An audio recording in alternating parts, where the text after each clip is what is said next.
All right. Good day, fellow rockers and moshers. Welcome to the Metal Connection, the connection to all things metal. I'm J-Dub, and I'm Clint Cthulhu.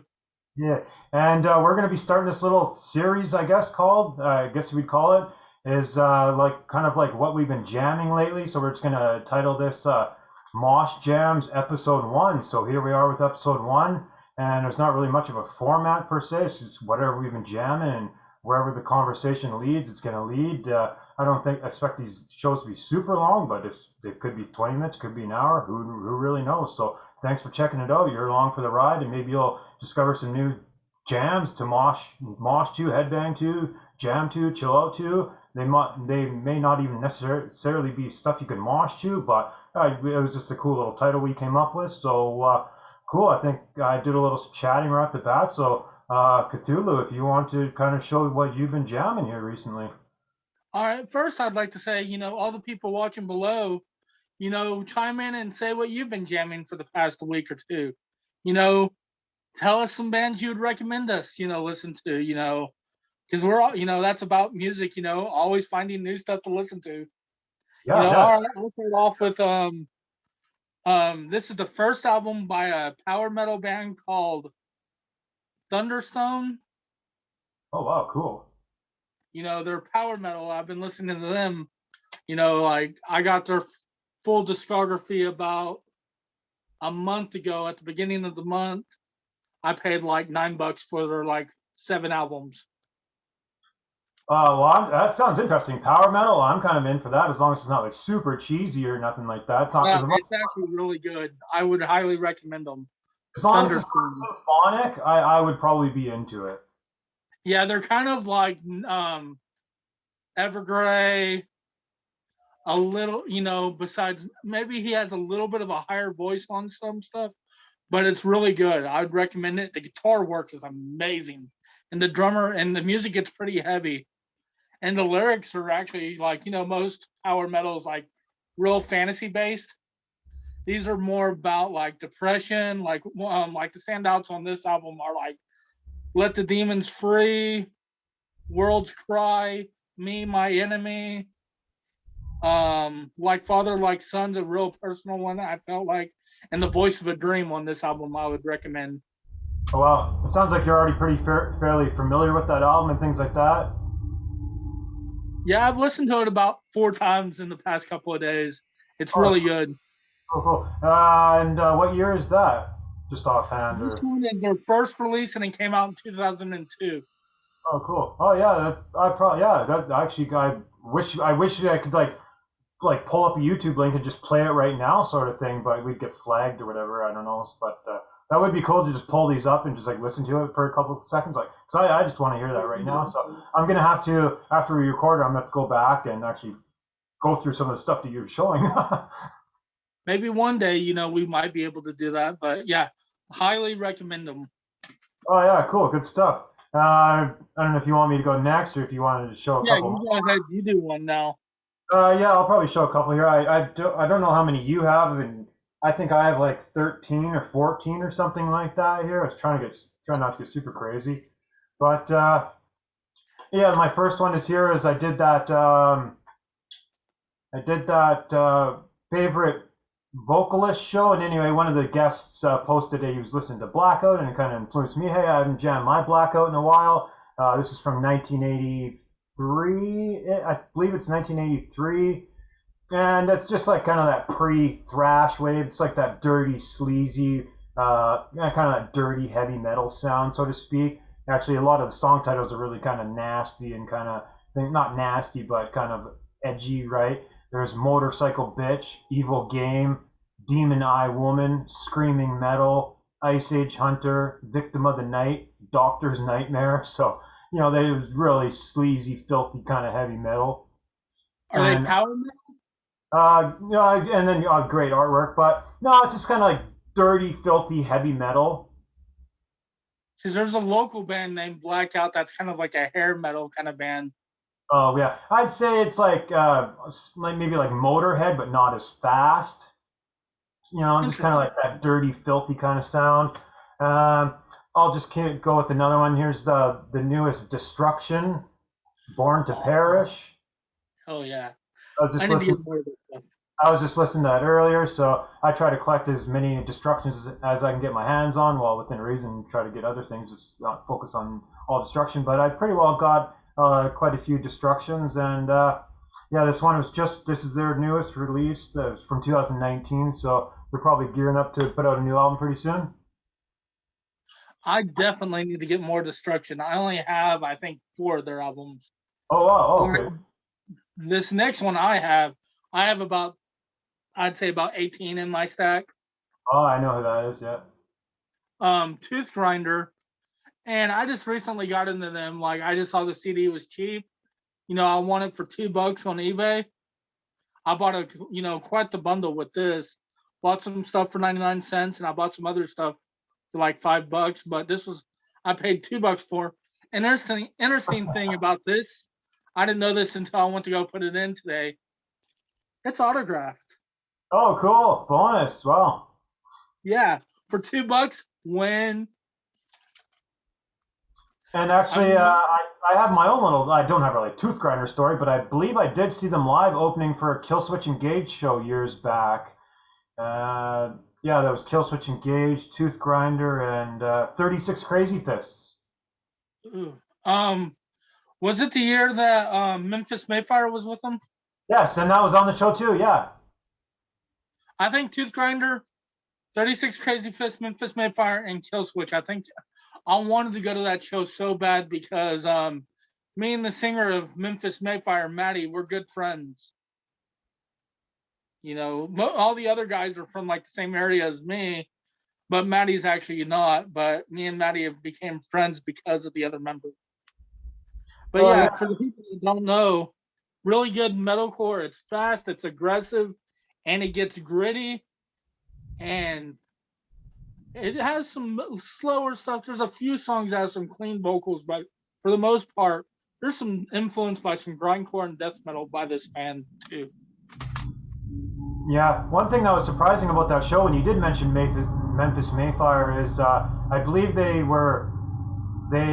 came on stage right before Killswitch Engage, and I didn't know they were that popular. I didn't realize that they had such a big fan base, sort of thing. Yeah. Oh, cool. I'll riff off a couple here. Earlier, you were mentioning you were listening to the Japanese band, so I threw this higher up on the list, or it's higher up in the stack here, because here's the 1992 Loudness, the self-titled Loudness. It's kind of stupid. The front cover actually doesn't show the band name, so I'm gonna have to show the side spine here. But this is Loudness from 1992. Loudness is from Japan, and this is a fine return to form. Loudness was, kind of riding a little bit of a hair glam wave at the end of the 80s, and then they did a singer swap and got a new singer in, a couple of different singers, and nice find to return to form with Loudness here, a good speed metal album. Oh, I guess that shows the thing, but and this came up straight up from Japan, and it did get issued with a white case. So not really sure the deal on that, why, but with Japan, there's no rhyme or reason to those Japanese releases and shit like that. That is very true. I've gotten some CDs that have like beads in the case. I've gotten stuff. Japanese, they give you a little bit of extra with their albums. They're different. Yeah. Yeah, and it's one of those albums I play the whole album straight through. There's no bad songs. I just play the whole thing, and it's solid. I'm definitely gonna have to check that band out. I've never listened to them. Oh yeah, yeah, yeah. Obviously good stuff. I own quite a bit of Loudness, and then near the back half of their career, they started getting a little experimental with all sorts of genres. But the first front half of Loudness is very consistent, kind of speed metal, basically, sort of thing. I'll show another one here. I was playing a recent Halloween here a couple days ago. Straight out of hell. And yeah, Halloween's always consistent. I love Andy Darris, the singer. I don't know if you're familiar with Halloween. I actually just got quite a 6 Halloween bundle about back at the beginning of October. I got like a 6 CD bundle of their albums, and I paid like $40 for them. Oh, that's still a good score if you kind of break it down single by single. But yeah, that appears like a decent deal in general. I probably paid more for how many six? Yeah, I probably would have paid more than that for 6 Halloweens that I bought. Do you know what ones? Do you know which ones they came with? Are you familiar with any of the ones you bought? Um, um, the Keeper of the Seven Keys 1 and 2. Oh, cool. Um, the one that has the witch with the brew. Better Than Raw. Yeah. That's a good album. Yeah, that's good. I like that one. Um, That's okay. You don't have to remember or nothing like that. But yeah, cool. You might as well show up a couple here. all right. Speaking of Japanese bands, the name of the band ain't on the CD. I don't have the case. I've had the album for years, so it's put up in storage. But the band is named Zombie Ritual. They named after a death song, but it's another band from Japan. And the album is called Drink Zombie. Oh, cool, cool. Can you get it over a little bit? I can't see it. Get. Oh, cool. Yeah, that's cool. CD. Huh. Yeah, they're a Japanese grindcore death metal band. They got some slam. They got a little bit of tech death, but they're from like the early '90s. And I just happened to find this CD and one other one of theirs. Same with another band, called Bathroom Shitter. They were kind of in a bundle together at like a bookstore, and I found them and they were like $4 a piece, and I was like, huh. I looked them up on my phone just to see what they were. Japanese death metal, mine. You Sounds pretty know, obscure. Sounds pretty obscure. yeah, and it's very one of those really unique things that you just don't find anywhere. So I had to buy them right on the spot. And since that was so obscure, what was the band name again on that? Zombie Ritual.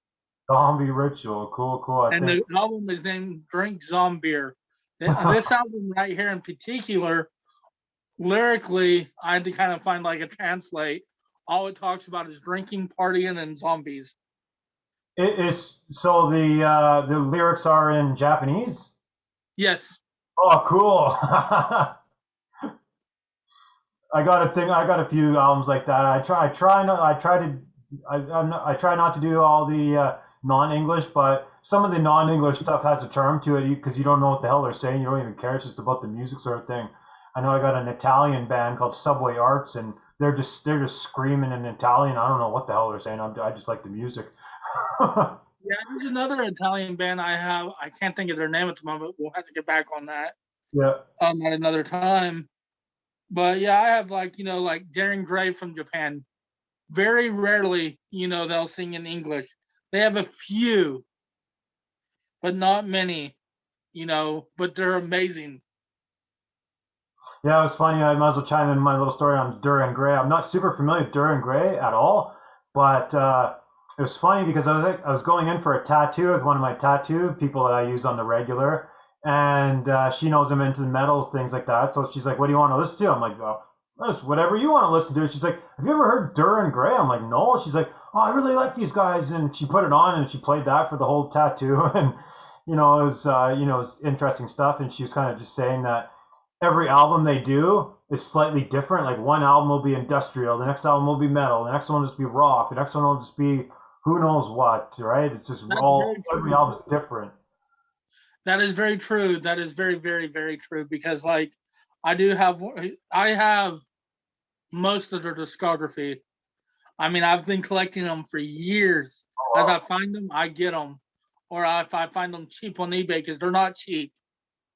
Um, but yeah, like Kyo is like literally one of the best vocalists because he can go from like gutturals to like singing like a beautiful hair metal to doing some of the most disgusting high screams I've ever heard, like that nobody else has ever done. They call them a whistle octopus high scream or something like that. They're definitely different. Oh well, yeah, and I think at this point Duran Gray's been around quite a while, but yeah, Yeah, he's they started They started in like 1991, I believe. Yeah, and you know, even now that kind of piques my interest to a point where I should actually kind of check out those earlier albums and see if it's kind of something that I would kind of want to listen to on a day-to-day basis, sort of thing, or week, you know. I would, Go in the if you rotation. like heavier, I would go their middle ground. Their early stuff is more post grunge and alternative.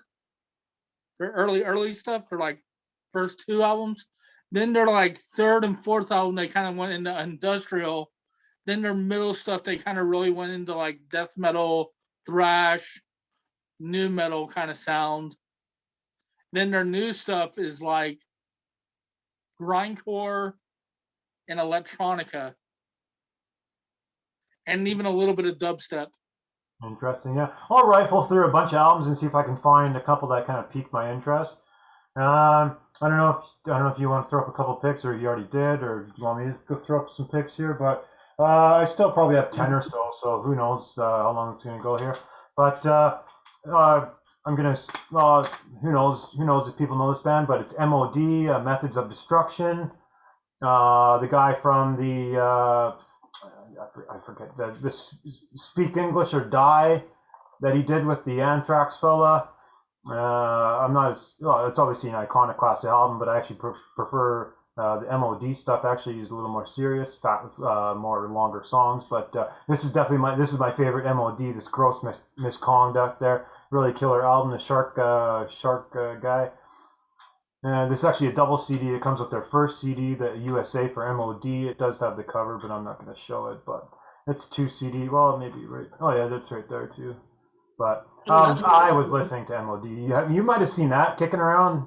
You might have seen that cover in your little. Yeah, I've seen it. I mean, I just didn't know who they were. I might Yeah. have to go check them out now. Oh, yeah, they're cool. I would prefer this one. This is more serious and like longer songs and like real songs. This is like really short stuff. Yeah, that's cool. Next one I have is a band called. I bought this in a bundle. I bought like it was like 16 CDs for like $20, and this happened to be in it. I've never heard of them before. This is a band called Righteous Vendetta. Oh yeah. So it made like each CD around like $2 a piece. It came with a lot of cool stuff.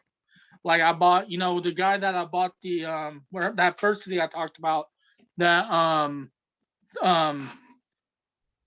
Thunderstone from, he had he was like, hey, if you buy the Thunderstone bundle and the Mercenary bundle, I'll throw in another bundle. I paid, I said $9 for like the 7 Thunderstone albums. I paid $10 for the 6 Mercenary albums. They're a melodic death metal band. And then he had like a bundle of like metalcore and some other melodic death metal. And he said, hey, it's like 16 to 18 CDs. I'll pay for the shipping. I'll take $20 for it if you buy all 3. And I was like, more CDs? 16 more CDs for $20 more? Sold. That's funny. And yeah, no, I'm familiar with those guys. They're young guys, all super catchy, melodic kind of metalcore stuff. Or not even really metalcore, it's just kind of just modern metal, I suppose. Yeah, like the funny thing is I think their newer stuff's more just like alternative. But this album in particular is really got some chuggy, heavy metalcore, and it's heavy. And some songs really sound like really deathcore-y. But when I was like kind of paying attention to it, it's like you can see it's really Christian based. But the music's good. Yeah, I might be getting confused with someone else, but I know I'm familiar with a couple of their albums anyway. It's just like super catchy stuff. You know, I'd hate to say this name, but it's almost like Five Finger Death Punch sort of thing. I wouldn't say that. I thought they sounded more like August Burns Red, The Kill Switch Engage. What are some song titles off that one? I want to see if it's the one that I'm familiar with. From Zoyan, Intro and Heartache, John the Reliever, Reasons, Lawless, Prelude of Destructions, Signs, The Chosen Ones, and the Palms. No, I'm not familiar with that one. It just sounds like they obviously had some albums that came out after, before, that I just wasn't familiar with, I guess. But it was in that bundle, and I gave it a shot to see what it sounded like. And there's a couple other albums that are in that bundle that I'm going to talk about here in a little bit. Yeah, but you go ahead and do one, I'll do another one. I'm pretty sure I did. I seen them opening for Hell Yeah. I'm very positive. Yeah, very positive. Yeah. How many left? How many do you got in your stack still? I probably have still like 8 or 9 or something. So I might just do it. I might just rip off three or four now and catch up with you. I might have had more. I got about 15. 15? Holy shit! Okay, well you probably better do 2 or 3 or 4 the next round, because I'm gonna run out before you. Anyway, I was jamming. I was gonna try to remember the year of this. I'm pretty sure this is 1986, 87. I think this is 86, 87. Anyway, this is Heir Apparent. And yeah, it's just a really high pitched vocalist. He's a very talented vocalist, and I did have this picked out for my little honorable mentions from that vocalist show I did. And then I just I think I listened to it that day, or I put it in my play pile for the next couple of days, because it's something I felt like listening to. But yeah, super efficient heavy metal kind of guy. Kind of goes into that. It's basically kind of like a power metal, so to speak, a heavy power metal from 1986. Again, the vocalist is super talented. So if you're into kind of that high pitchy power metal speed kind of stuff, that's kind of where this veers into. And yeah, I love this album. They did only have 2 albums, and this would be the one to get if you can get your hands on it. This is great, really cool. Kind of like King Diamond. Yeah, I suppose so. I'd say if you do like King Diamond, you're definitely gonna like this. So that's definitely a spot on kind of even example, even though you've never even heard it exactly. Yeah, I would say if you do like King Diamond, you would like this. Cool. Definitely, I'll have to check that out. I don't have the CD out, but yeah, I was listening to King Diamond last night. Oh, cool. Which one? You know what song? It was Who knows?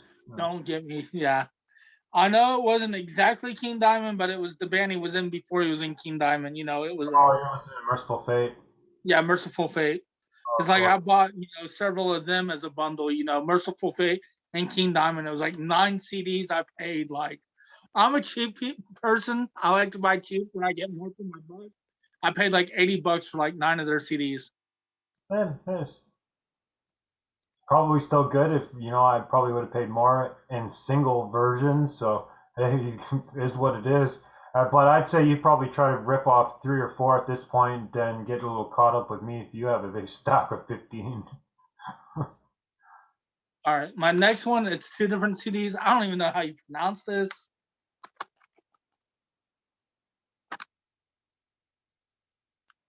What's the band name there? We didn't see the band name at the top.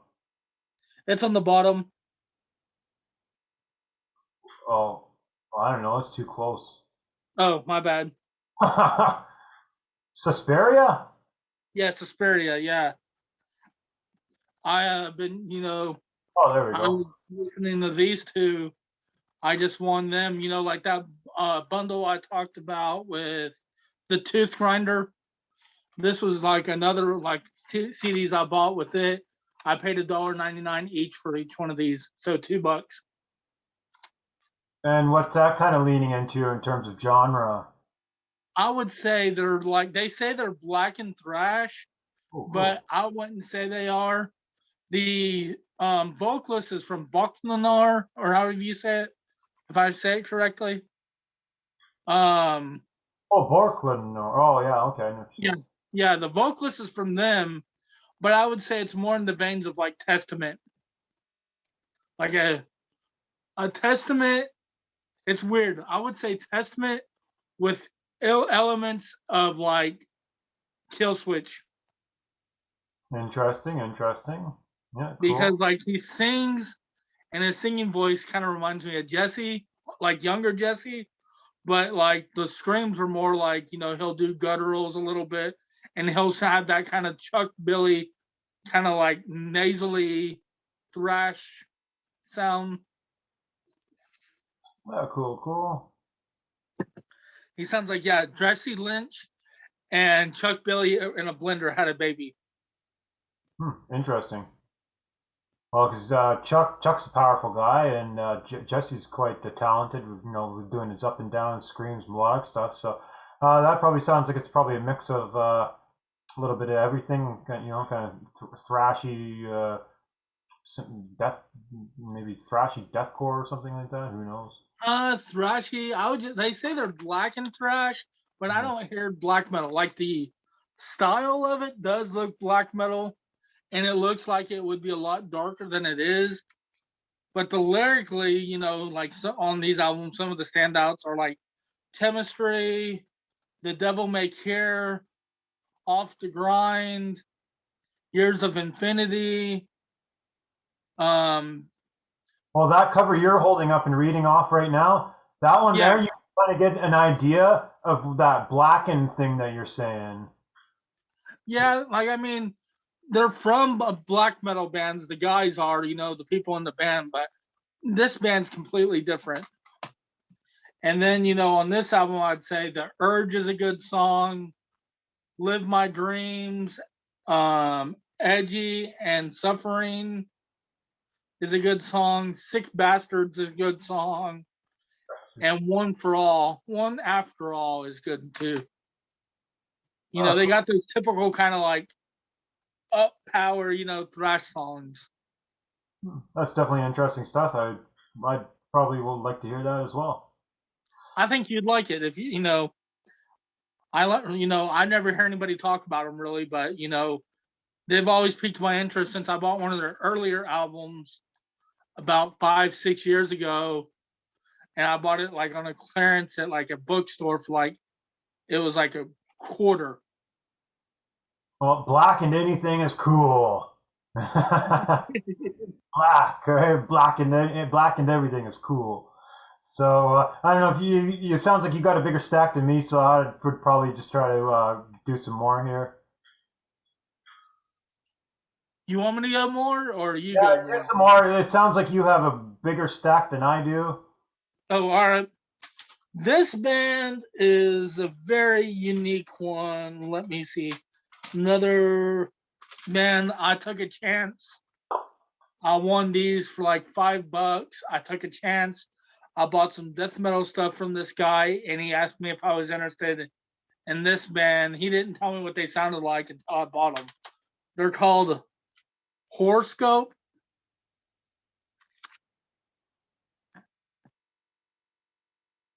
Horoscope. Oh, cool. Horoscope. Oh yeah, that's a cool They're name. Yeah, like they're different, musically, vocally. They kind of remind me of a little more heavier Avenged Sevenfold. But when I got the albums and looking at the name and looking at the lettering, I was thinking, oh, I just bought a lot of death metal from this guy. I thought they were going to be more death metal. Come to my surprise, they're kind of like speed metal and Avenged Sevenfold. I like the logo. The logo's cool.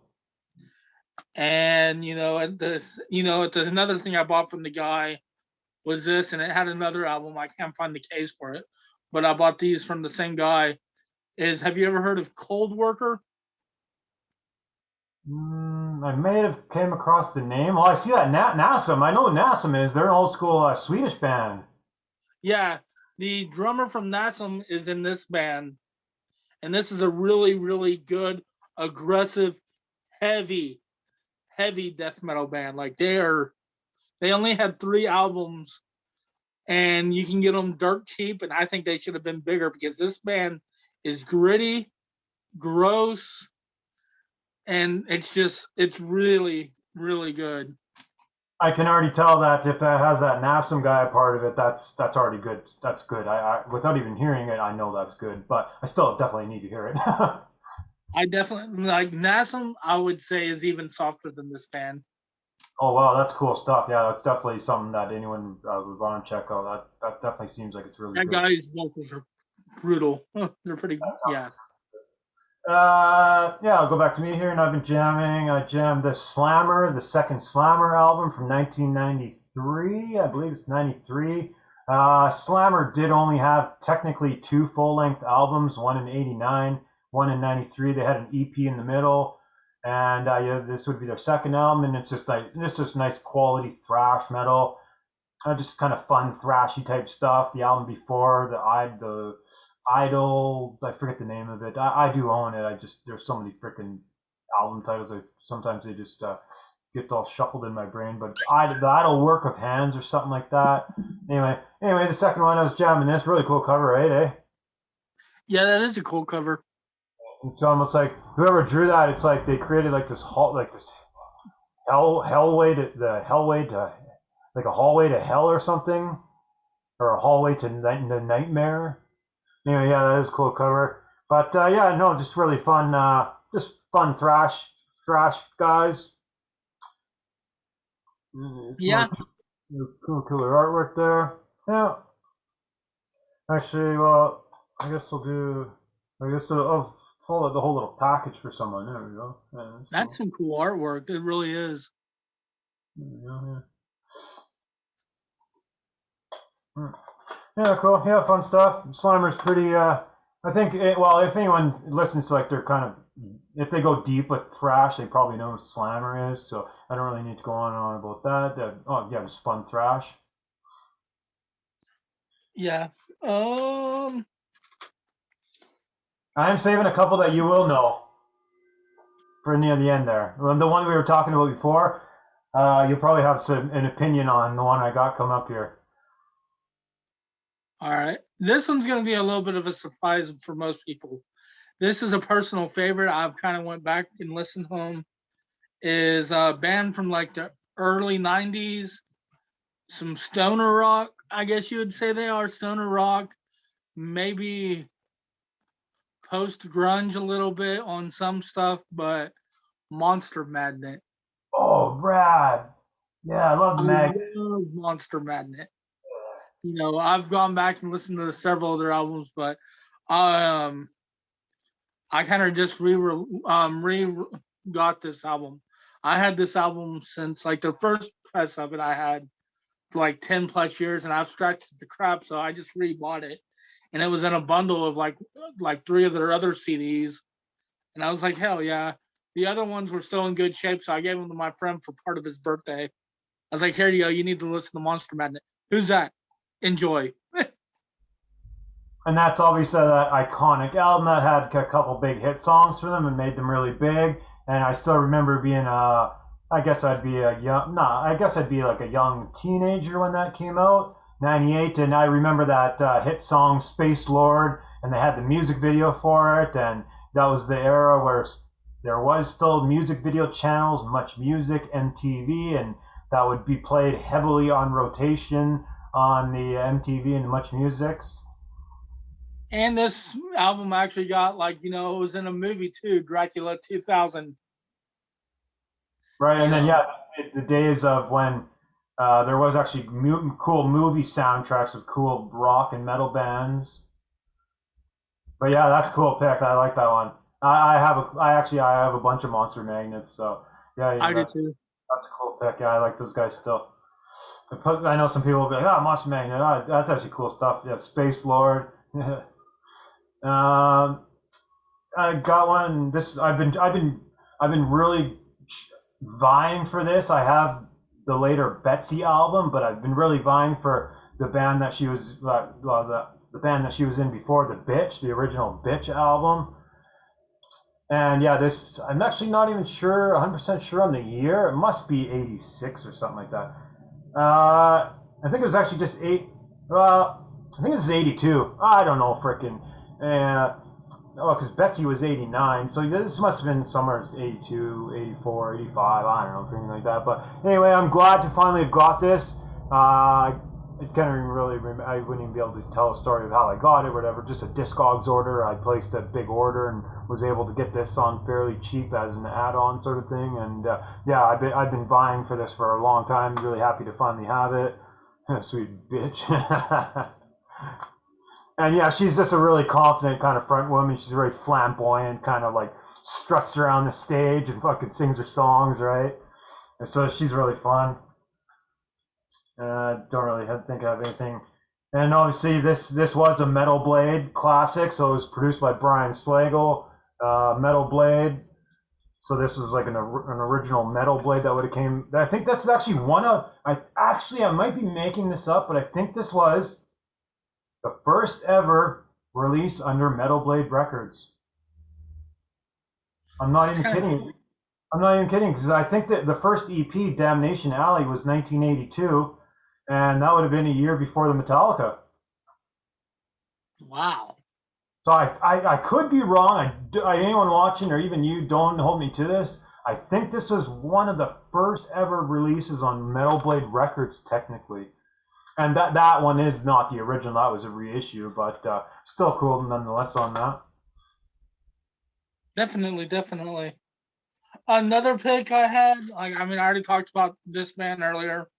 This is Thunderstone's second album. And, I would like the title tracks. I already talked about them a minute ago, but to kind of keep it short on this one. Until We Touch the Burning Sun is a good song.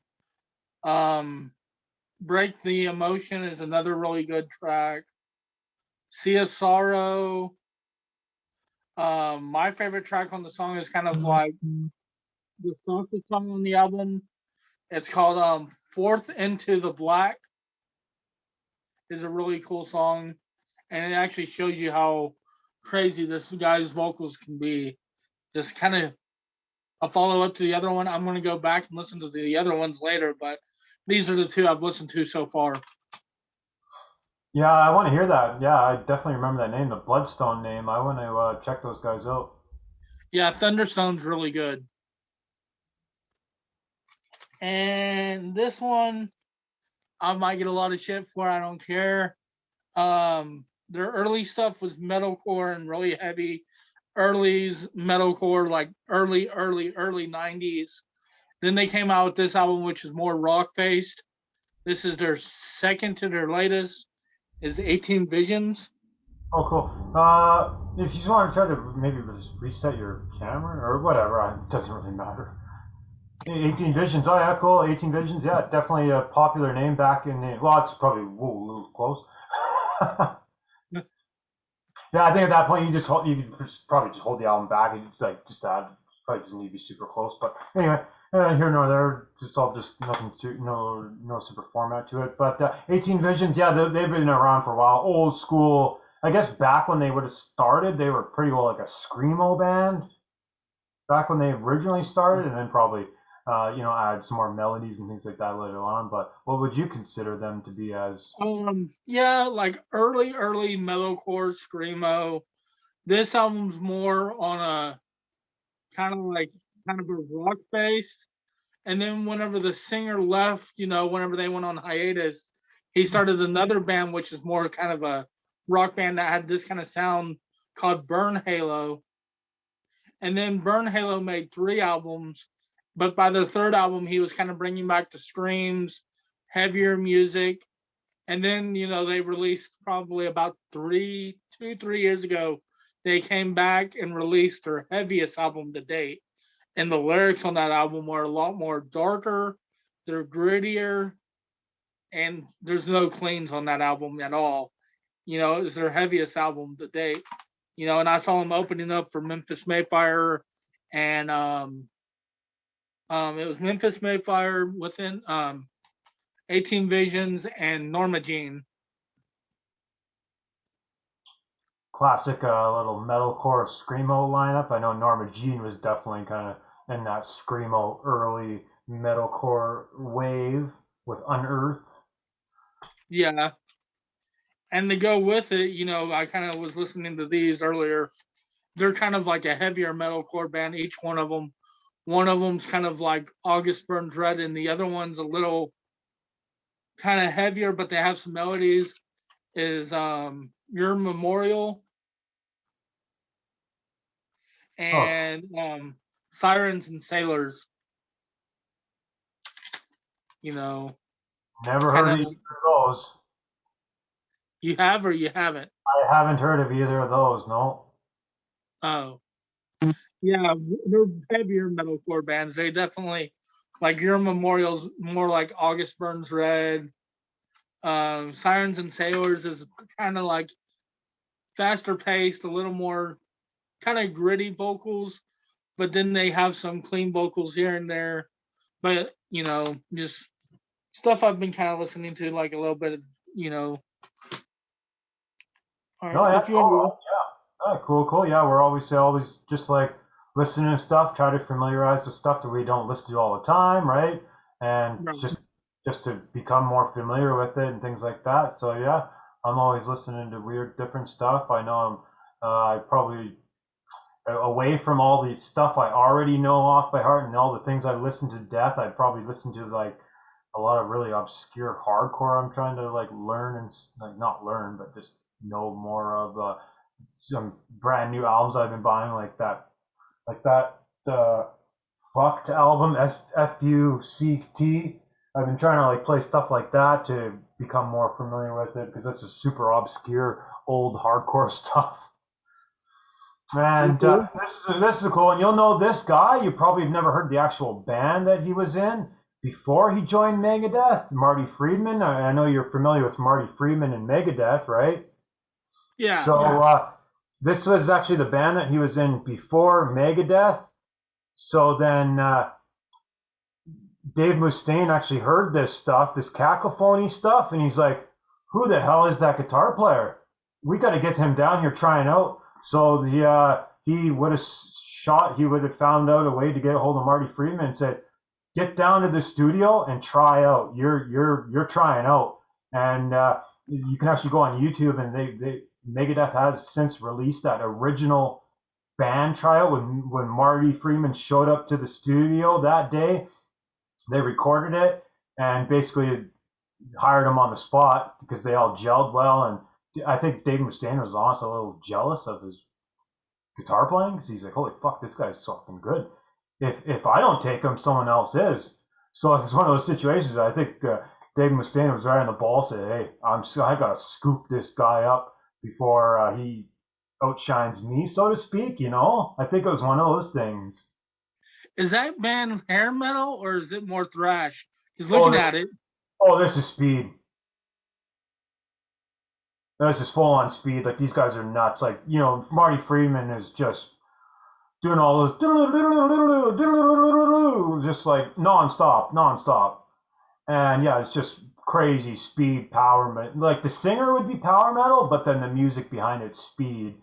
And yeah, like I don't know if you know Megadeth, right? So I think it was one of those situations where like he knew that if he didn't get this guy in his band, he might outshine him later on. And Dave Mustaine doesn't like to be outshined, you know what I mean? So I think that's kind of what was going on there.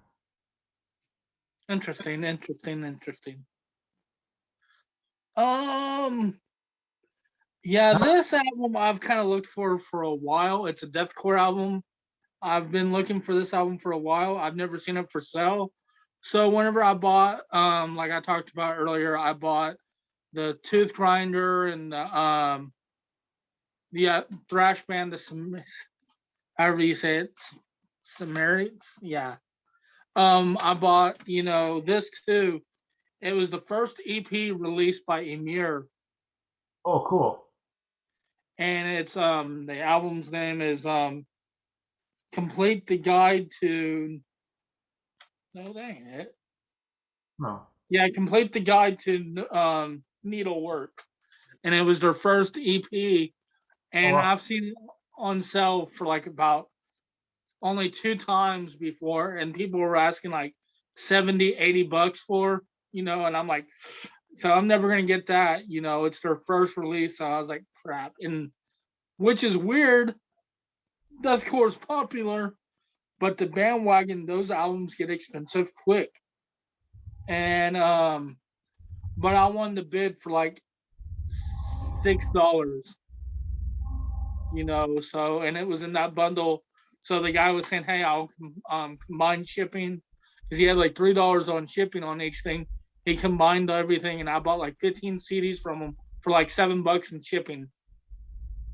That's cool. Yeah, no, I'm familiar with Amir. They're like, fun deathcore band, so to speak, but they're obviously it's like party core. This album definitely, yeah, this album definitely, like you can tell they didn't take their selves too seriously back Yeah. then. Like for example, Secondhand Smoke, Johnny Carson didn't hate to die. Looking a gift horse in the mouth. Um, I should have called Miss Clam, Exit Away, a fist fight with Dick Tracy. You can tell they didn't take themselves too seriously on this album.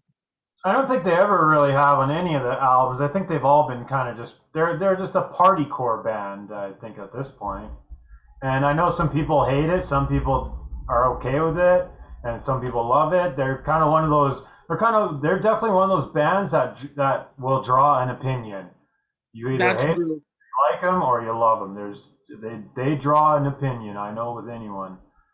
And yeah, I dig my party stuff. I like Five Finger Death Punch. I like my goofy party metal stuff, and that's where Amir falls under for me. Yeah, that's true. That's true.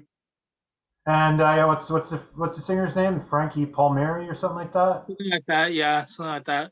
I Frankie. don't know his last name, but yeah, Frankie. Cool. How many left you got in your stack? I have 5, so I don't know where we're lining up here.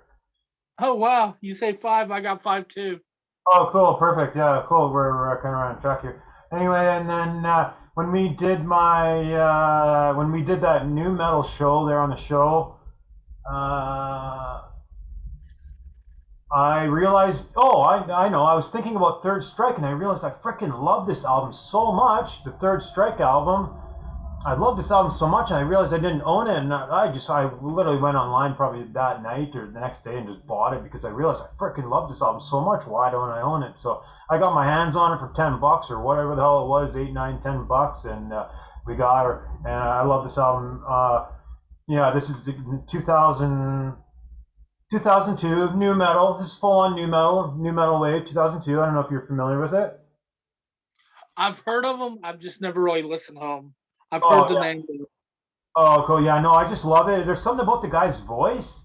He's super passionate. He's not like Cold Chamber, so to speak, where Cold Chamber is like screaming and it's kind of more of like a heavier side of new metal. These guys are more of like a passionate, like soulful type guys where yeah, like there's the backbone music is new metal, but the guy is like super emotional and passionate, and he's like speaking about like street life sort of thing, like that hard street life and thing, like almost like a gangster would almost, but more of like a passionate like rock tone. So yeah, he's just a super passionate guy. I've always really digged this stuff. When you put it on, and you're just like really touched by his voice, and he has since passed, so they only were able to make the one album, and it's a super special album for me. And I definitely need to listen to that. Then I yeah, definitely need to go check it out. I think you would like it because it's very apparent, like just hearing a couple songs, like how passionate the guy is. Like he's not trying to be faking it. He's like singing, so to speak, and he's just like, yeah, speaking from the heart. It's like it's very transparent. Definitely, I'm gonna have to go check that out. Interesting. For my next one is a classic. Everybody probably knows who this band is. This album came out in 2002. Is Lakina Coil. Oh, cool. Italian Gothic. For the people that don't know this band, like some of the album, their number one hits are on this album. Like Heaven's a Lie, Daylight Dancer, The Ghost Woman, and The Hunter, Angel's Punishment, are all just classic Lakina Coil tracks. This is the album that kind of got them branched out. Like they had an EP and I think like one album or two EPs and an album before this, but this album kind of is what made them. They got on Ozfest on this album. They were touring the States. This album kind of did a lot of work for them. Yeah, they're Christina Scabbia. People love their Christina Scabbia, obviously the girl, and she's pretty and all that things. And so, people got their crushes on Christina Scabbia. So, and actually, you actually reminded me, I would like to own a couple Lacuna Coils. So I think I probably will log on and see if I can lock down a couple cheap Lacuna Coils because, I never went super deep with them to be honest, but their newest album that they just put out last year. I don't know if but it was really good. It surprised me. It was way better than I was expecting, and then it kind of caused me to okay, maybe I'll go back and kind of appreciate the more of the older stuff that they were doing because the new album was so good. I would say with Lacuna Coil, the newer, it's weird. Most bands get softer the longer they go on. Lacuna Coil is the complete opposite. The longer they go on, the heavier they get. The album right before the newest one, Delirium, I think it's called, is my favorite album by them. It is, really good. But like I was like, wow, because like the first couple of albums, I really thought the guy singer, I forget his name. Don't get me out. I kind of found his voice kind of annoying. I mean, I liked the songs. It was just kind of like you don't need him. He just didn't really stand out.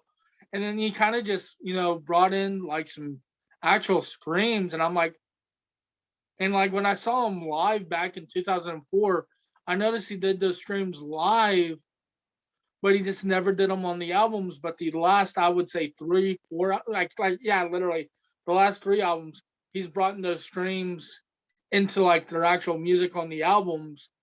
And I'm like, why didn't he do this sooner? Because it sounded so much better. And his singing voice has actually improved. She's always been amazing, but his voice has actually improved over the years.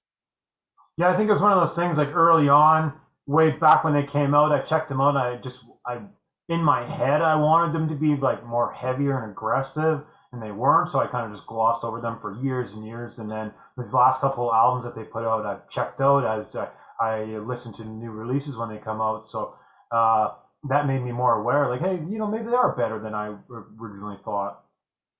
Because musically, they've always been really good. Like, musically on some of the stuff, even on the earlier stuff, I was like, why is he singing like this? It sounds like it would need a scream, because the music's really heavy on some parts. And I was like, why is he not? I don't get this. Okay, I guess it's just their sound. But then when I saw him live, he did scream. And I'm like, why does he not do this? I guess maybe at the time they didn't want to have that sound on the albums and just wanted to have heavier live. I don't know. Or maybe he just wasn't comfortable doing it. Maybe on the albums. I don't know. I don't know what his issue was, but I noticed they did it live, but until recently they didn't do them on the albums, and they get better with age, like fine wine. Oh well, they're cool. They have that like background kind of synthy goth stuff going on in a bunch of songs, so they have their own little cadence and things about them. Obviously, Christina Scabbia, puts on the makeup and puts on black makeup and kind of has a bit of a gothy, and she wears like nice black dresses and things like that on stage. So it's kind of a whole little vibe and mood that they have going on. And plus, around the same time this came out with the discussion about it, they came off of the back wheels of like, Evanescence, the first Underworld. People were in the mood for like hot, dark-headed goth girls. So yeah, I dig Evanescence. I got three of the Evanescence, and I love that the Door album, the Dark Door, the Back Door, the Dark Door album. The open door. I love that Open Door album. I love it. It's actually one of those albums that I put on the whole thing. I just love the whole album, which is not typical of Evanescence. Sometimes they have some super slow skippers, but I love that Open Door album. That's good when you remember that one. Actually, I was gonna say, how many Lacuna Coils do you have? With the I had this album. I rebought it because it came with the newest album. It came with this one, the newest album. But I've had this CD since it like first came out, and like whenever I kind of scratched up the crap and really don't play, so it was good to get a replacement. I actually think now with everything, I have their full discography. Oh, oh crap, cool. That's cool. Yeah, Yeah, cool. I'd like to pick up a couple here along my travels. yeah, I have. I believe, if I remember correctly, if I, the only thing I was saying, I might not have is their first EP, but the order I did of this, their first album, or wait, what was it? Their first album, it came, it was a collector's edition, and it came with their first EP. So I was like, ooh, cool. I'll give my friend the older one I had as their first album, and this one has the EP and the album. So I think I actually had their full discography now. Oh, that's cool. Well, you obviously love your Christina Scabia. Yeah, Touche. yeah. Touche. Hey, cool. I'll go my next pick here, and I was just listening to this, I think just yesterday, but the Bruce Dickinson solo album, Accident at Birth. Cool cover here. I believe this is the European kind of German edition that I picked up when I was making a Discogs order, and I just added to the order, which is real cheap for a couple bucks or whatever it was at the time. And yeah, great artwork on this guy. And then I think that's just more or less the same. But I'd say this, out of all the Bruce Dickinson solo albums, this is probably the fan favorite out of all the Bruce Dickinsons. It's true. I mean, my personal favorite is the one, I think it's like before that, the one that has like the creature holding the bowl. I think Chemical Killing. Maybe.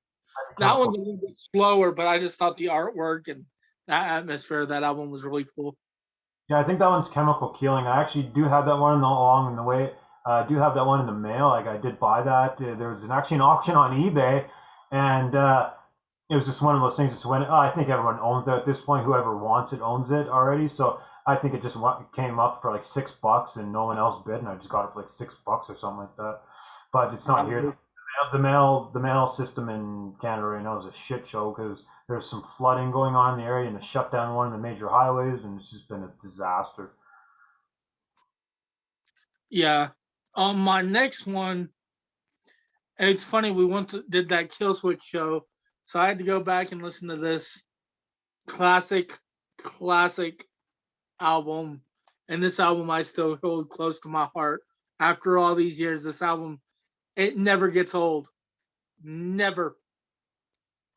Well, okay, well, let's start this whole new Kill Switch Engage ranking show. Let's do it all over again. No, I'm just kidding. Actually, no, it is cool. Is that I've never seen the Digipack version. Yeah, this is the 25th, or the they call 20, I guess, Roadrunner's 25th Oh, bad. anniversary. Oh, cool. What's on the second CD? I'm not aware of that at all.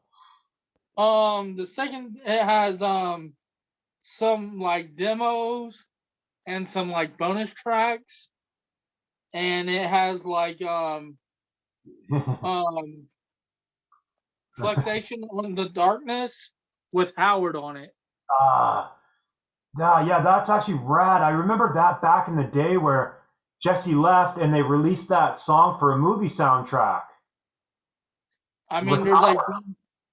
yeah, Yeah, yeah, the Fixation on the Darkness showed up on a movie soundtrack, and that was the first time the world has ever heard Howard Jones in Killswitch. And it's actually really cool that you did bring him to Killswitch because when we did finish that show, I started thinking about we were at the very end of that show we did our little Howard appreciation sort of thing where he's talked about all the Howard side projects and things like that. And one thing I totally forgot was the band that he was in before Killswitch Engage. You know what I'm talking about? no, I So yeah, know, but I didn't know the name of it. right. So his blood has been shed. I did not know that was Howard. Yeah. So funny thing is after that show, the next day or whatever, my brain's just sitting thinking about the Howard that we were talking about, and I'm like, I wonder if I could find that Blood has Been Shed album cheap. So I go on eBay, or yeah, I believe it was eBay, and yeah, you can get it. You can get you can get the compilation of the first two albums on the one CD because Blood Has Been Shed. There's just really fast, short songs, like 3 minute songs. So they were able to fit the both Blood Has Been Shed albums on the one CD, and you can buy it really cheap. I was actually going to tell you about that. I need to go get this. I'm definitely gonna have to do it. I knew that as soon as I was telling you, I knew as soon as I would tell you about that you can get the Blood Has Been Shed album cheap. I know you're gonna get it. Yeah, I mean, I'm more of a Jesse fan. I have to have everything Jesse, but I'm gonna have to have everything Howard too. But yeah, like I said. I'm pretty sure you'll be able to find that like very cheap in the States. You could probably get that to your house for $5 probably. Ooh, I know what I'm gonna order next. Yeah, I already know you're gonna get that now. Yeah. No, I was super pleasantly surprised to find out when I started digging around. I was like, hey, how much could I get this for shits and kicks? And you're able to get it. You can get it pretty cheap. So unless, well, I won't upload this until you buy it. But no, I was gonna say unless someone watches the show and buys all the copies up before you get to it. But no. I was surprised whenever we did that show. Before we even did the show, you and me were discussing, and you talked about Seamless, and I was able to buy those CDs really cheap. For like $4 and $6. I was surprised those were that cheap. Well, my Seamless is right here, so I gotta bust that out. Yeah, my Seamless CD. Seamless. I don't have the other one's harder to get, but this one's a little bit easier. But I still want that other Seamless because there was two Seamless albums, but this is the better of the two. I love this album, and actually, I pretty well love all these albums. Yeah, but I mean, I love all the songs on that one. But yeah, you can get the green one. I saw like it was a lot cheaper than that one. I paid like $7 for that one, and I paid like $5 for the green one. Yeah, cool. Yeah, that's a good one. Yeah, and yeah, I'm glad I thought about that. Blood Has Been Shed, and I'm glad I could tell you about that because I know you want it. And this is cool. I'm very sure you know this band. I'm pretty sure you're familiar with Northlane. Hell yeah, Alien. Oh, you know it. Damn, yeah. So yeah, I picked up Alien. I'm super pumped about it because I love this album, and I know it's really controversial because it's so good.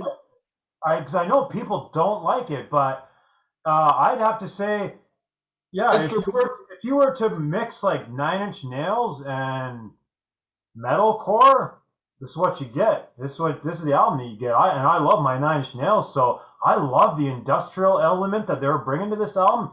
Super unique. Like no, they're not copying any other bands. No one else is doing what they were doing on this album, and I love that industrial mix of kind of just like kind of metalcore industrial. It's just fucking awesome. That's very true. And that album right there, I got that album like 2 years ago, like not like a month after it came out, and I paid $7 for it. Oh, cool. And I have like 2 or 3 of their other albums, but to me personally, that album, the guy's clean vocals and his lyrics hit close to home. And I was like, man, why are people hating on this? It's so good. So good. Yeah, it's kind of cool. Like some of the industrial elements give it like a dirty sound, and then he's kind of screaming over top of it. And it's just like super unique. Some of the stuff, like some of the tracks I actually found, they'll veer up and down between melodic and heavy, but yeah, it's kind of that industrial element kind of gives it like a chaotic sound at times, even though it's not like chaotic, but it kind of gives it that like chaotic-y vibe, like dirty and what the hell's going on here. But yeah, I fucking love this album. I'm glad to have gotten it. A Canadian seller, I live in Canada here, so a Canadian seller just listed it on Discogs really cheap with another Northlane album, and I scooped them both up. What was the other one you got? Discoveries. Which one is that one? I'm trying to think.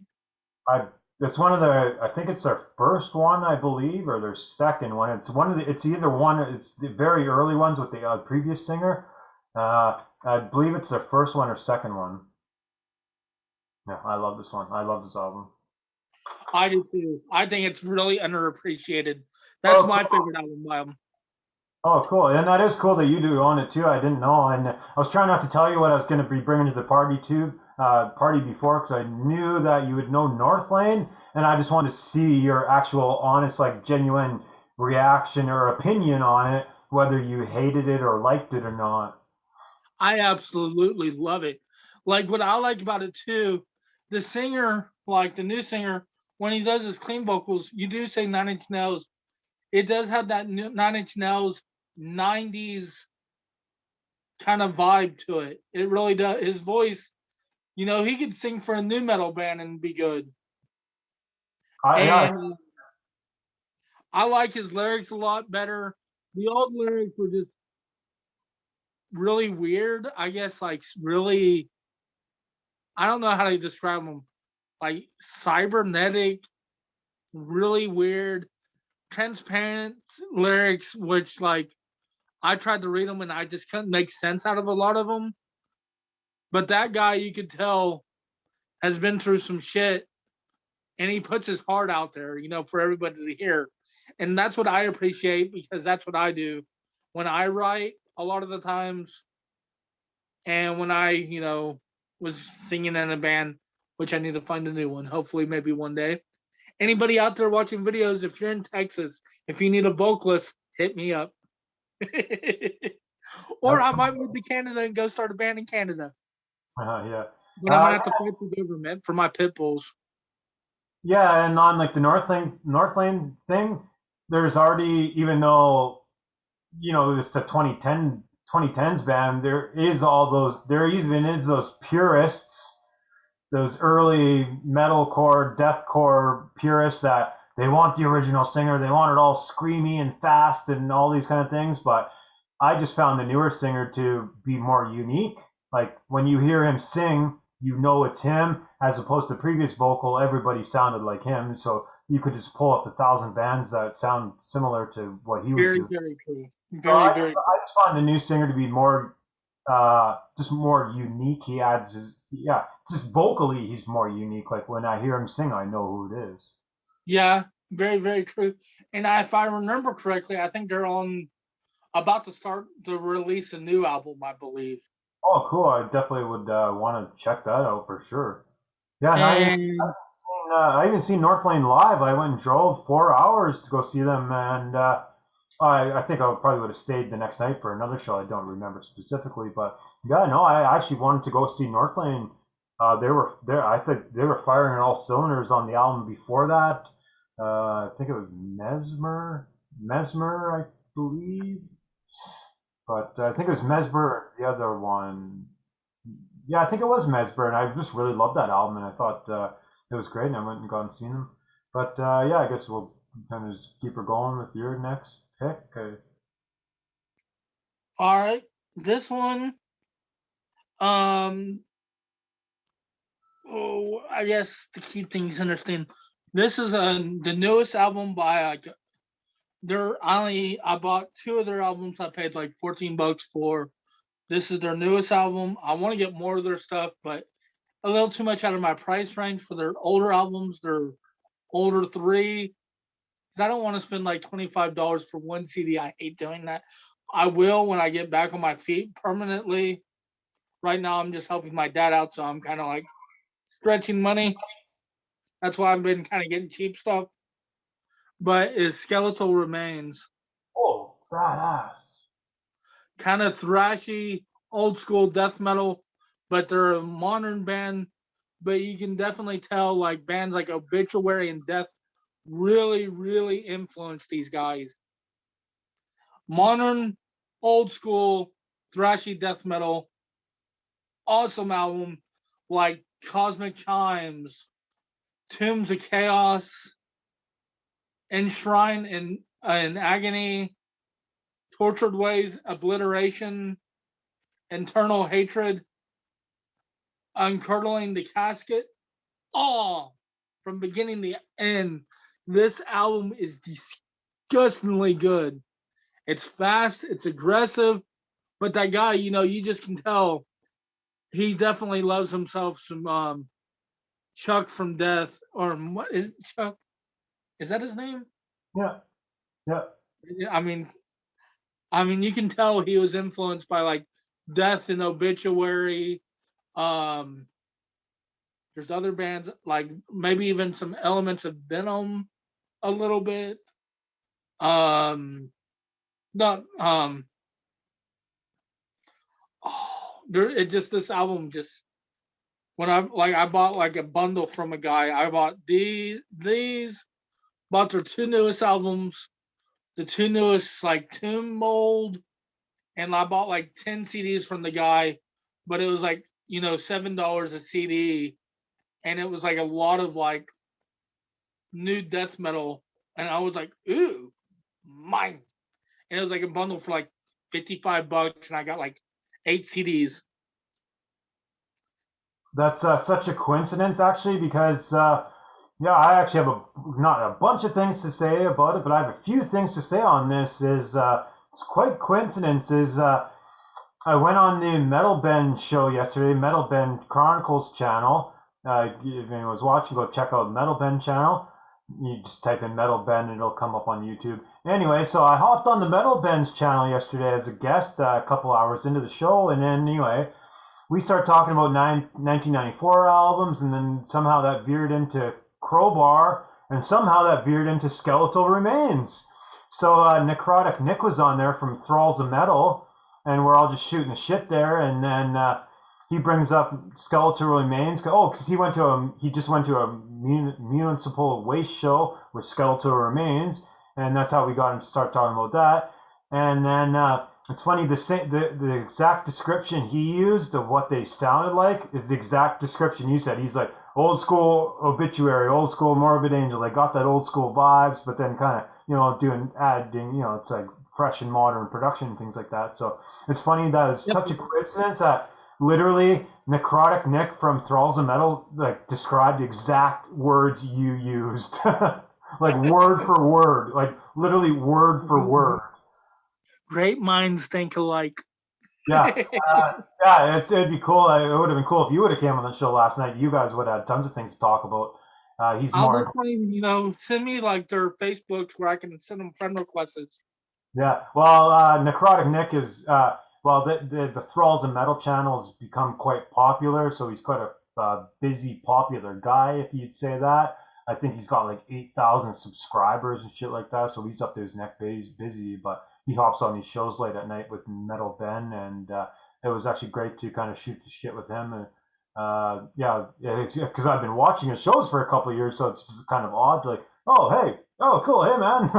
But anyway, and then another little bit on that is I actually have seen Skeletal Remains live here in my little town, so to speak. They were on their way to a big show in Vancouver, opening up for a band or whatever, and the promoter convinced them to stop here along their way, pay for gas money or whatever, to play a little show at the little pub club here for 50 people. So we had our little mosh pit there for Skeletal Remains, or us little local moshers here. And yeah, those guys are just super aggressive, fast, extreme metal. Cool, man. I can't wait to see them. Yeah. I know they're coming before long, but like I said, money's tight right now, so I'm like, shit. Like, there's a band that I really, really want to see that's coming Friday. Is summoning the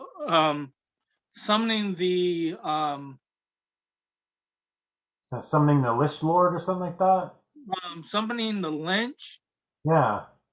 Yeah, they're coming on Friday, and I'm like, they're playing in a little hole in the wall, and I'm like,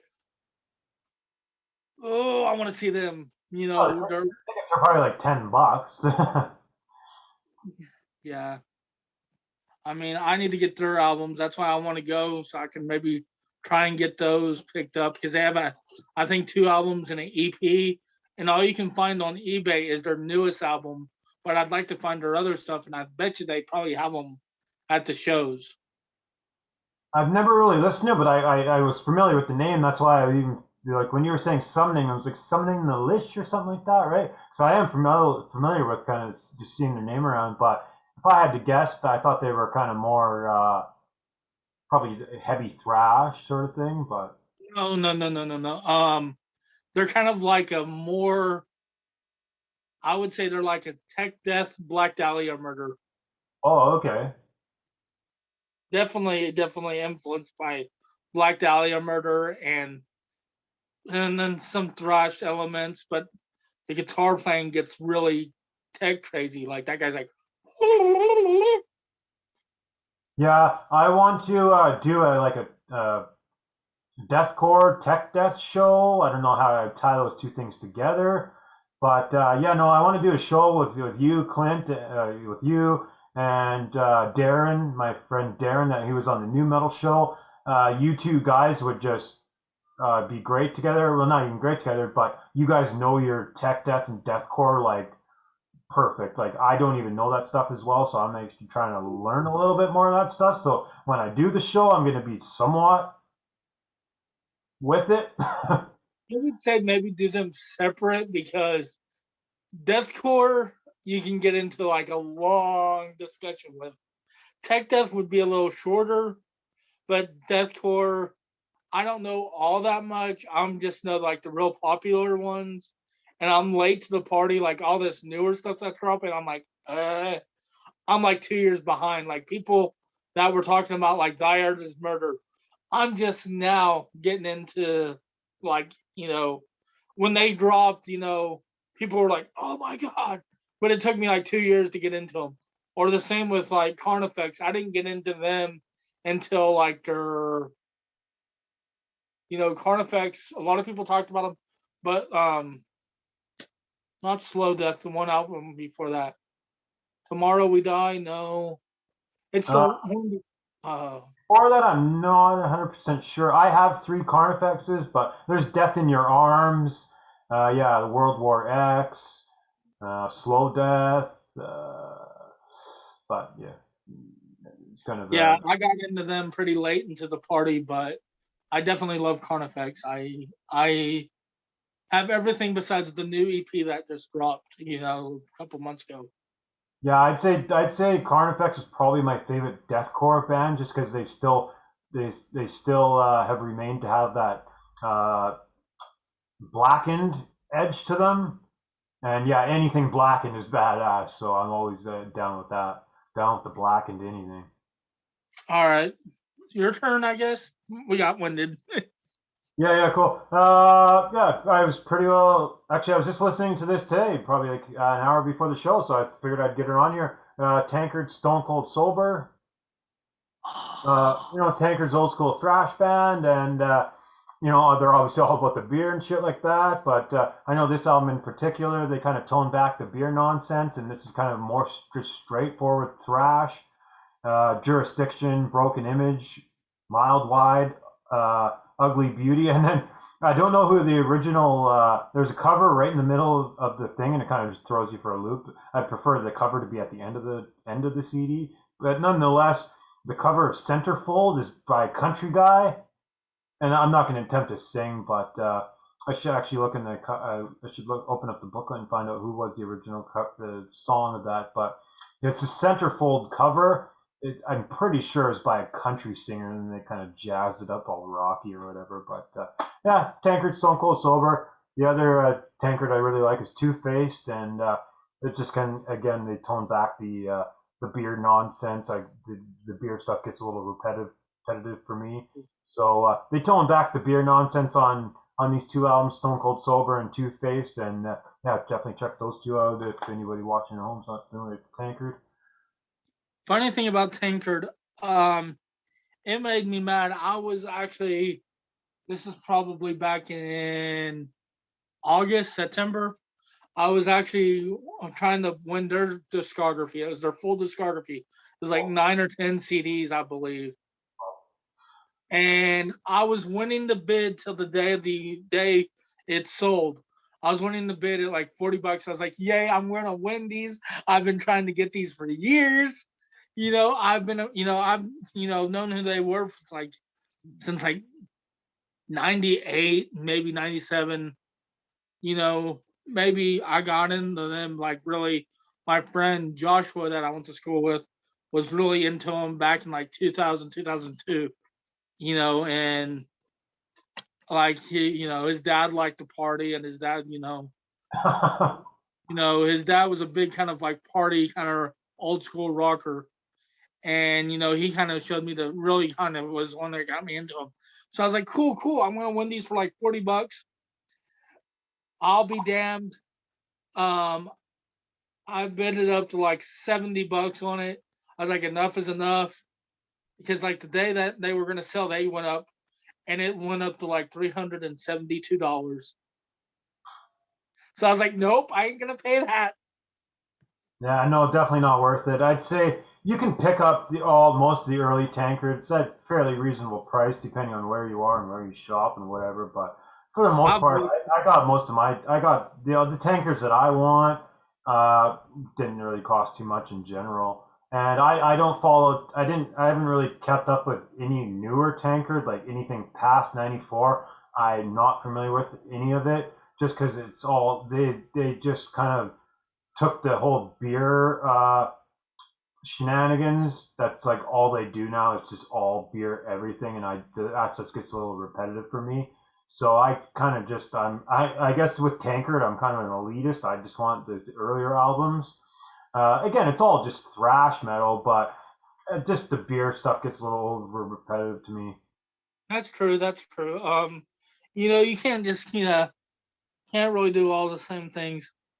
All right, for my next one is uh Keep of Kassin Armored.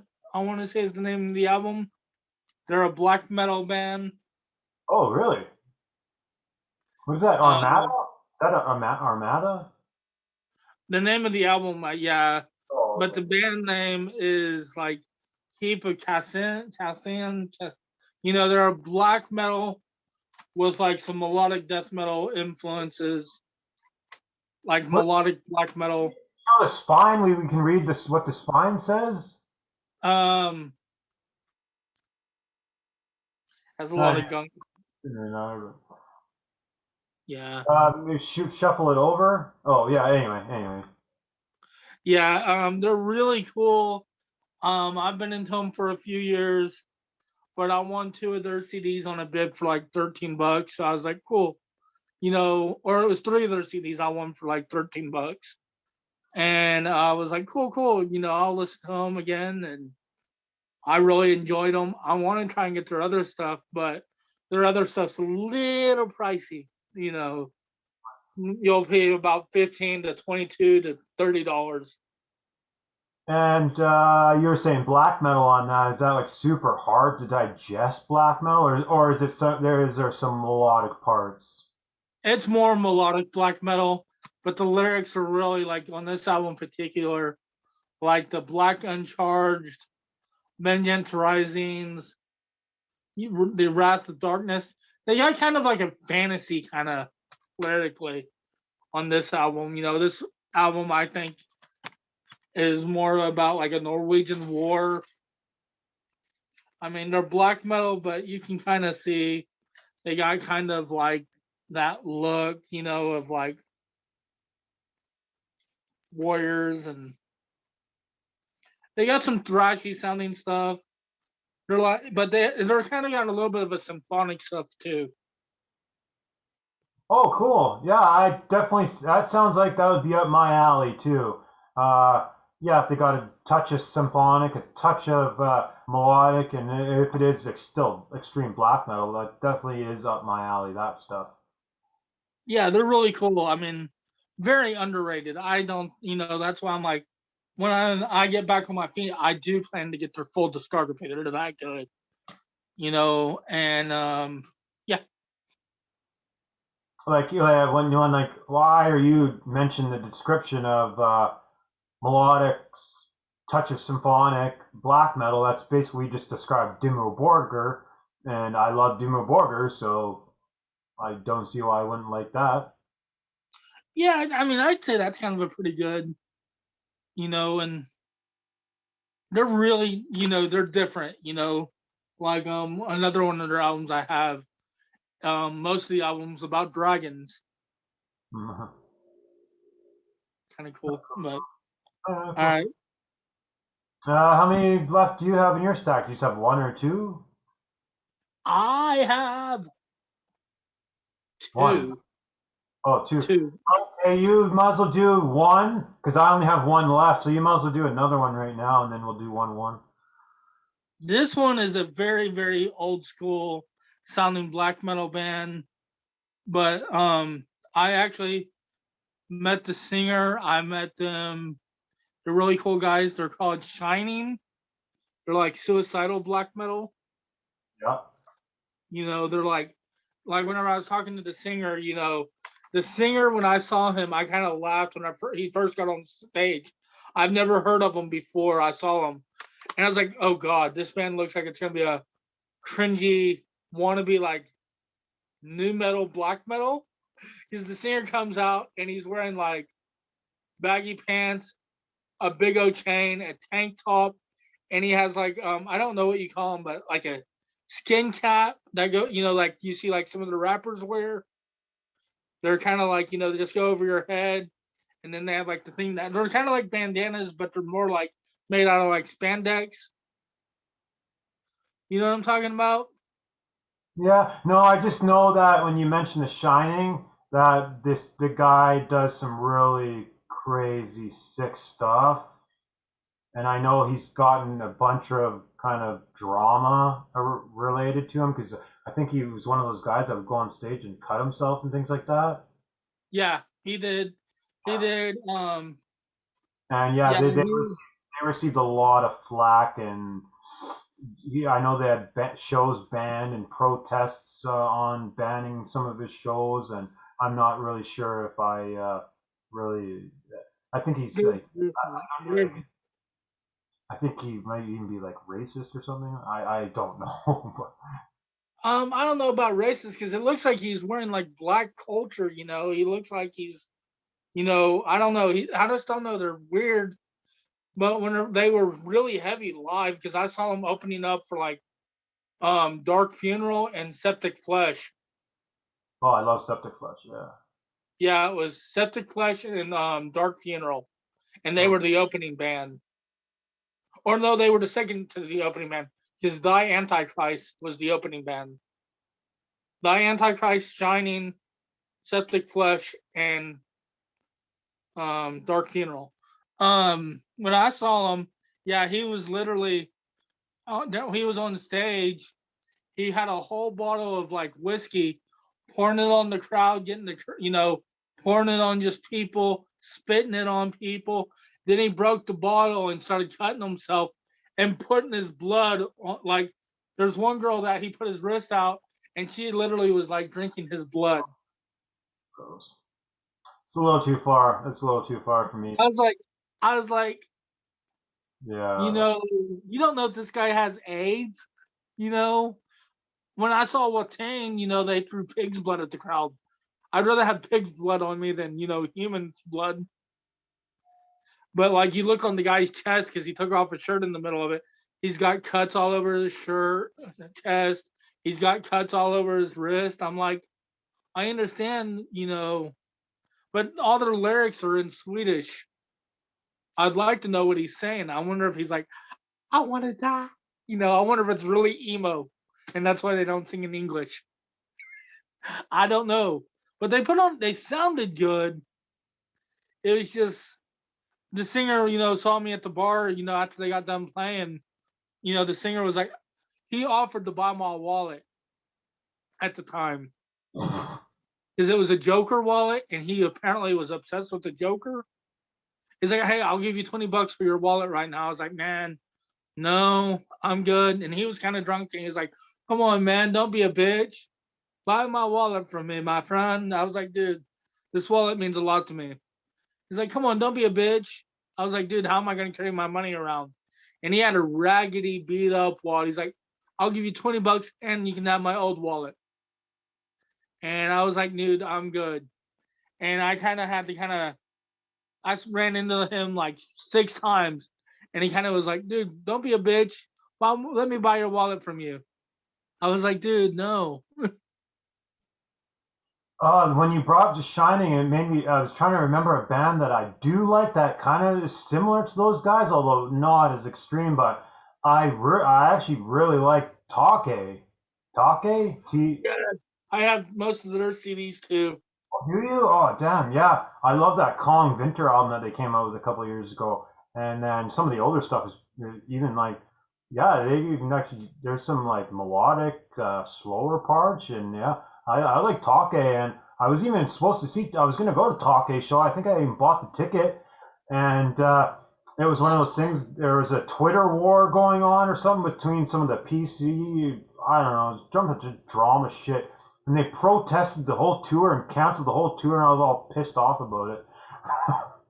I know they never really go out of Norway that often. Yeah, they were supposed to come. They were even going to do a show in Canada, and there was a protest, and they protested the whole show. There was Twitter wars with I forget the group that was protesting, but they shut it all down. I just think it was all ridiculous because it was based off something that happened 10 years ago, and he gave a little. I don't really care about that kind of stuff. I just care about the music. I like the music. I was going to show up for the music. I felt safe. I didn't feel like the guy was unsafe or anything like that. Yeah.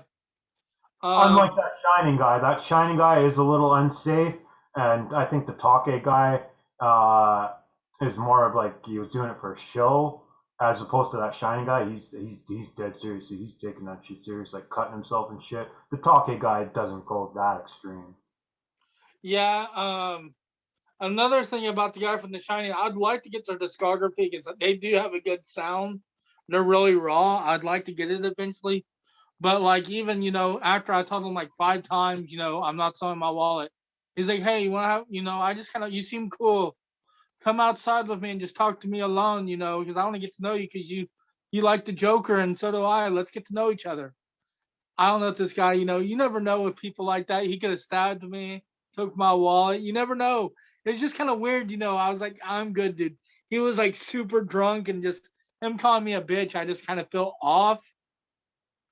But one of my friends. That's one of the reasons I kind of got into him was my friend Jacqueline that I went to the show with. She was obsessed with them. She loves them. Oh yeah, there's lots of those black metal chicks out there loving that stuff. Yeah. They always they always connect to that super. I don't know, all the lyrics and things like that. They always connect with all that depression stuff and all that kind of stuff. Which it's all in Sweden. You can't understand them. I'm like, all right. I guess you want to do your last one. Yeah, I got my last one here, and I guess you'll be going last anyway. So yeah, my last one is yeah. This came up last night in the Metal Bend channel, and then while we were talking about it, I was like, I actually feel like listening to it. So that was one of the ones I listened to this morning here when I got off work was Dio Strange Highways from 1994 because we were talking about some 94 stuff yesterday on the Metal Bend channel, and then I yanked out all my 94 albums here quickly, and I pulled this out, and then when we started talking about it, I was reading off some of the song titles, and I was like, hey, I feel like listening to this, so I threw it in the play pile. But yeah, I don't really, Strange Highways, Hollywood Black. I love the Hollywood Black song, Evolution, and Blood from a Stone. I love Blood from a Stone. I played that song a lot. I need to get that album. That album is so unappreciated. Yeah, it's cool. It's definitely. I'd say it's just kind of heavy metal. I wouldn't really call it doom or nothing. Sure, there is some kind of doomy elements, but I'd say more or less it's just a standard heavy metal album from 1994. Solid stuff. I just realized I hadn't played it in a long time, and I just felt like playing it. And yeah, definitely a really rad cover on that. Really cool cover. And it's weird. I have this. This is like a Canadian edition, but for some reason, like the colors are really bright on it. Like it almost looks like a vinyl. Yeah. Because like vinyl, like if you probably know, like vinyl is for whatever reason, some reason the vinyl is like a little bit better quality than some of the CDs. So I found the color on this one to be really cool. Yeah, I need to get that one. That reminds me, I need to get that one. I have every deal. I had to have completed the collection on that. The last one that was holding me back was Magica. Magica is the hardest deal to get. So I figure if you get if not you, but if anyone can get their hands on Magica, all the other ones are easy to get. So basically, Magica is just the hard one to get, and once you get Magica, the rest is easy going. For my last CD is I'm gonna get a lot of flack. It's Justin Bieber's "Never Say Never." I'm kidding. I'm kidding. I'm kidding. No, I'm kidding, people. Don't hate me below. Don't hate me below. Don't unsubscribe, people. Don't hate on him. It was a joke I did. I wanted to see his face. No, is a tech death band named Hideous Divinity. They're really just like musically just nasty Mhm. and just fast, heavy, brutal, everything you want in a death metal album. Yeah, yeah, those guys are heavy, and yeah, I'm familiar. I've seen those guys live. Oh, you lucky. How are they? Yeah, it was great. It's just for me, it was like a not a big show. They just played. They just stopped here in town and played a little show gig for like 30, 40 of us or whatever. And it's just one of those things where I'm with all my friends. We're just drinking. We're trying to just have a fun mosh pit. So yeah, that's how kind of where all kind of entails for me. But I know that's extreme metal. I'd call it. I don't even know if it would be deathcore. I think it'd probably be more tech death, right? Yeah, tech death. Yeah, definitely tech death. Because you can definitely tell they were influenced by like Origin and stuff like that. Are they And it's Canadian? fast. Are they Canadian though? I thought they were Canadian. Well, you saying that, I believe they actually might be. Because I think that's the only reason that they played a show near here is because I'm Canada and they're Canadian. I think they were just passing through doing a little Yeah, their names are very Canadian. Yeah, they do have very, regional tour or something like that. they do. Yeah,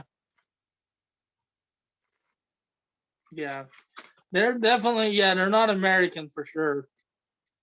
Or they might be. I don't really know, but yeah, yeah, I've seen them live. It's cool, but actually, I'll be completely honest. I never like listened to the studio albums per se.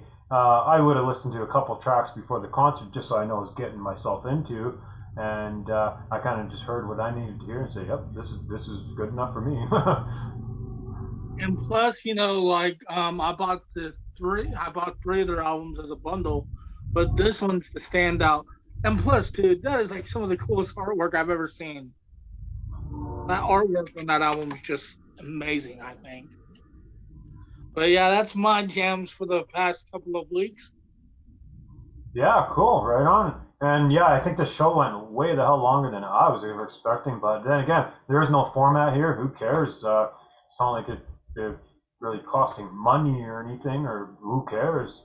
Um, yeah, it'd just be one of those things. Maybe the show will be on YouTube for years and years, and maybe people just stumble across it and just watch it just for some bullshit, some entertainment factor, and obviously it is about music, and maybe they got a little pen and paper writing all this stuff down. I know me, I want to check out some of the bands you mentioned.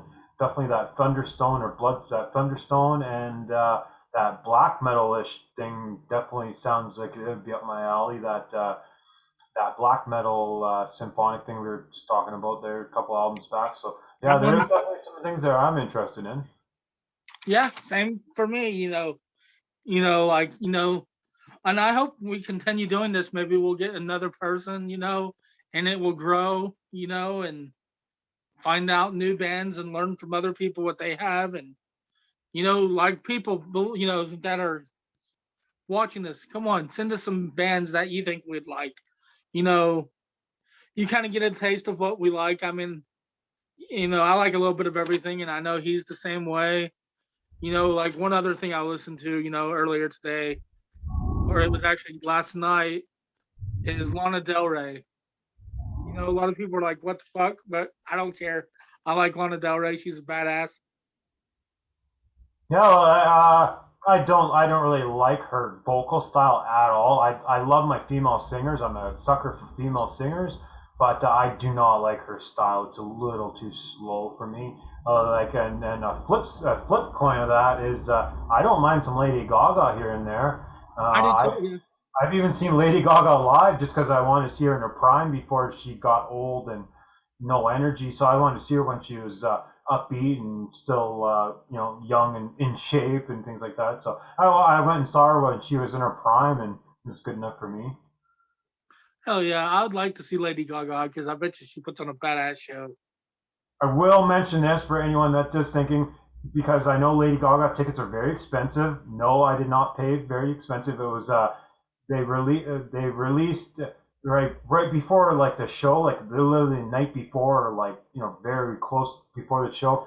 They released a bunch of kind of stray tickets, and I bought a ticket for like $45 right up in the bleachers. But yeah, it was good enough for me. I was like, oh sure, I'll go see Lady Gaga for $45. So, and that's Canadian, so it's probably like $38 American or whatever. So it's not like I paid like $300 to go see Lady Gaga. So I can tell you with that.